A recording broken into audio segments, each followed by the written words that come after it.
Bienvenue! Vous écoutez le podcast Atypique Lab. Je m'appelle Olivia Tampon-Lajarriette et je vous emmène dans un monde d'intensité et de sensibilité où il est tellement bon de tout remettre en question.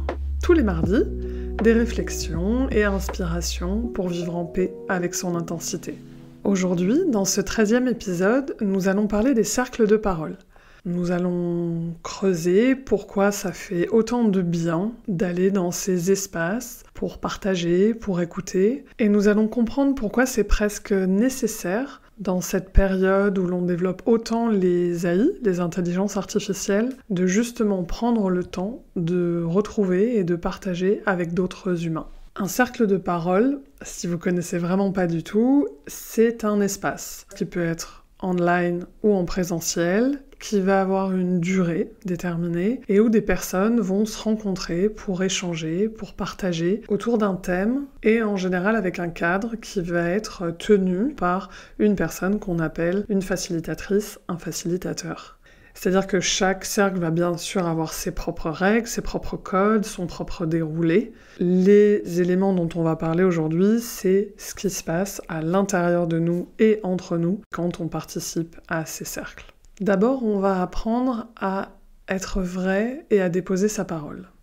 C'est-à-dire qu'on va sortir des codes sociaux où, quand on nous pose la question « est-ce que ça va ?», on répond même sans y réfléchir, même sans se connecter à nous, parce qu'en fait c'était juste un bonjour un peu déguisé. Donc là, c'est pas du tout l'idée. L'idée est justement de répondre réellement avec quoi j'arrive, comment je me sens, qu'est-ce qui se passe à l'intérieur de moi, là, maintenant, tout de suite, sans bonne réponse. Donc, on va sortir de cette réalité d'être un good boy, good girl, vous voyez, d'être gentil, d'être sympa, pour apprendre à être vrai, à être authentique. Et être soi, c'est quelque chose qui n'est pas évident parce qu'on ne nous l'a pas vraiment appris.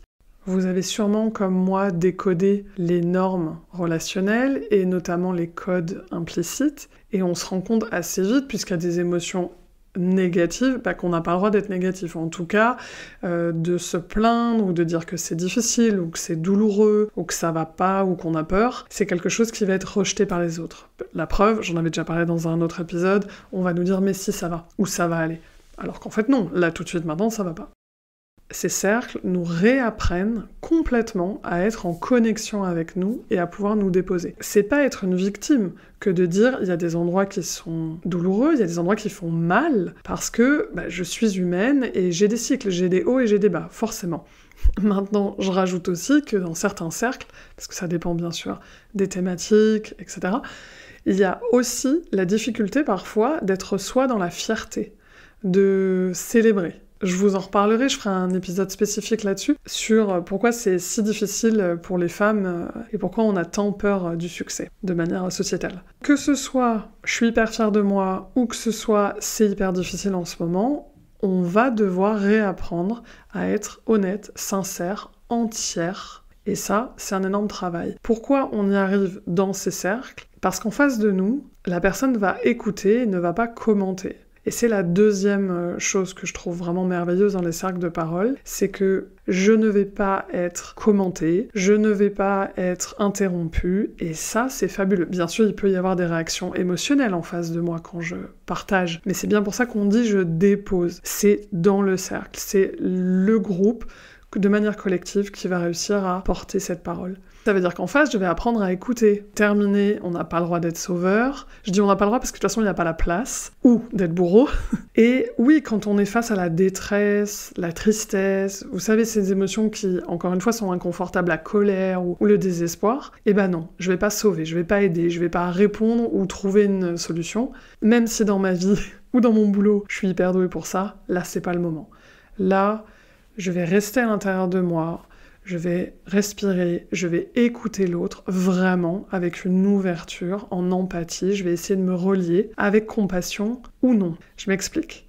Écouter de manière active, ça veut pas dire retomber dans le bullshit de tout va bien. Si ce que la personne partage, ça réveille en moi quelque chose, et c'est hyper désagréable pour mon système, parce que ça grince, ça gratte, ça aussi, c'est important de l'écouter et de rester avec. Que ce soit la personne qui a le courage de déposer sa parole ou là, les personnes qui écoutent, C'est un énorme travail pour nous, et je dis bien travail parce que ça s'apprend, il va falloir le muscler, de réussir à être dans cette vérité, dans cette sincérité, malgré l'intensité de ce qui peut se passer. Et c'est le troisième point, c'est que ça va me permettre de me découvrir. Comment je vais me découvrir ? Justement mes émotions, en tout cas mes réactions. À chaque fois que quelqu'un va partager quelque chose sur sa vie, sur ses expériences, moi, ça va mettre en lumière, de par ce qui se passe à l'intérieur de moi, absolument tout. Sur mes croyances, sur mon système de hiérarchie, sur mes interdits, surtout si je ressens de l'envie, de la jalousie ou du dégoût. Encore une fois, ces émotions ou ces sentiments que la société nous dit absolument de mettre à la poubelle, là, vu qu'on est dans un espace où je peux pas aller éviter en ouvrant mon téléphone et en regardant des réseaux, où je peux pas écouter de la musique, je peux pas bouger. Encore une fois, ça dépend des cercles. La réaction de devoir commenter aussi d'habitude, ça écrase tout ce qui se passe à l'intérieur de moi. Donc là, je vais m'entendre en résonance, en miroir. D'ailleurs, dans les émotions fortes, il y a la surprise aussi qui va arriver dans ces espaces. Parce que quand je dépose, donc quand c'est à mon tour de partager, en fait, vous verrez, n'hésitez pas à commenter parce que vraiment, ça me ferait tellement plaisir d'avoir vos retours. Le nombre de fois, je sais pas combien j'ai fait de cercles, que ce soit en posture de facilitatrice ou en posture de participante, mais à chaque fois que c'est à son tour de partager, il y avait ce que je voulais dire à la base, de temps en temps même on prend des notes, et puis il y a ce qui est là, ce qui sort de manière spontanée, ce qui est partagé comme ça dans l'élan de maintenant, dans la réalité du cercle. En fait, c'est ça qui était important. Vous voyez bien que c'est un élément hyper intéressant de découverte de soi parce que je suis plus dans cette posture de contrôle et de vouloir être une version de moi-même qui serait parfaite ou différente. Je suis moi. Et plus je vais en faire, plus je vais voir mon évolution. Bien entendu, mon évolution, elle est encore plus visible si c'est avec le même groupe, avec les mêmes personnes. Là, on va parler de groupe de femmes, donc les mêmes femmes. Mais ça marche aussi quand on va dans différents groupes. Simplement, on n'a pas forcément les mêmes référentiels. Moi, dans ma vie, c'est le groupe des 13 mères, qui est un espace avec une couleur chamanique et qui est aujourd'hui en non-mixité pour les femmes. C'est vraiment l'endroit qui m'a le plus bouleversée parce que justement, c'est du temps long. C'est des rendez-vous tous les mois pendant 1 an. On peut vraiment savourer son évolution, ses prises de conscience, même ses changements, parce qu'en 1 an, on va mettre en place des choses différentes. Je vous en reparlerai dans un épisode dédié où je vous expliquerai ce que c'est. Pour moi, c'est fabuleux. Et pourquoi c'est fabuleux ? Parce que le 4e point, c'est que ça vient guérir. Alors notamment, guérir la honte toxique. Je vais me résumer à ça aujourd'hui. Vous vous doutez bien que quand on apprend à se découvrir, quand on apprend à écouter, à déposer sa parole, à dire « je », déjà, on a guéri énormément d'endroits. Mais là, en fait, la honte, c'est l'isolement. Si j'ai honte, je me cache, je veux pas qu'on me voie, etc.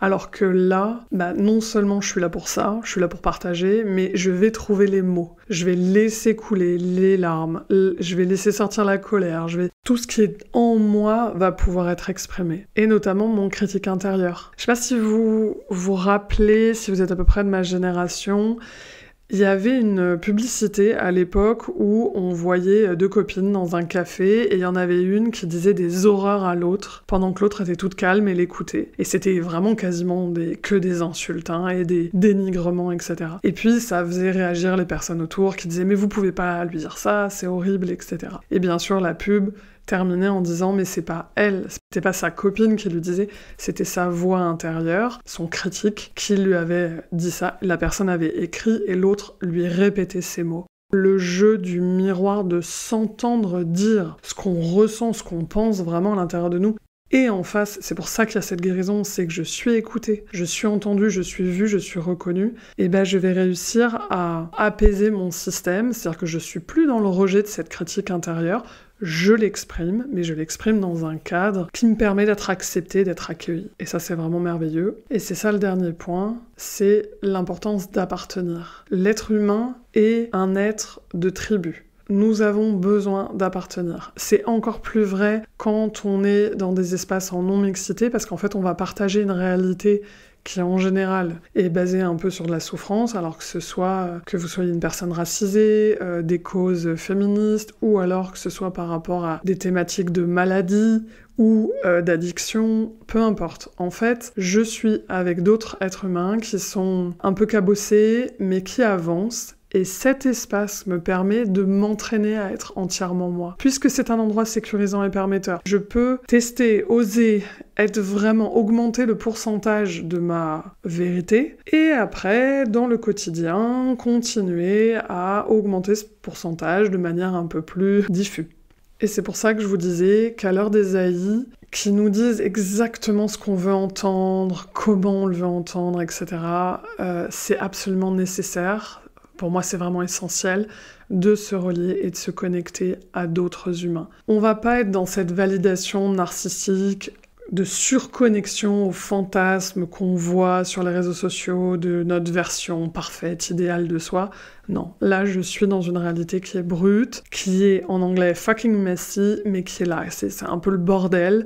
Et le fait que ce soit surprenant, que ce soit grinçant et que ce soit inspirant en même temps, c'est ça qui rend les cercles de parole aussi magnifiques. À chaque fois, ça va être différent, même si c'est les mêmes personnes, même si c'est le même espace, la même personne qui facilite. À chaque fois, je vais me connecter à une facette, un bout de moi différent, et à chaque fois, je vais ressortir avec cette sensation d'être pleinement moi, enfin, en tout cas, avec l'autorisation de me dire que j'ai le droit d'être pleinement moi, et après cet entraînement, pendant cet espace, pendant ce cercle, de pouvoir continuer à le faire grandir à l'extérieur dans ma vie personnelle, professionnelle.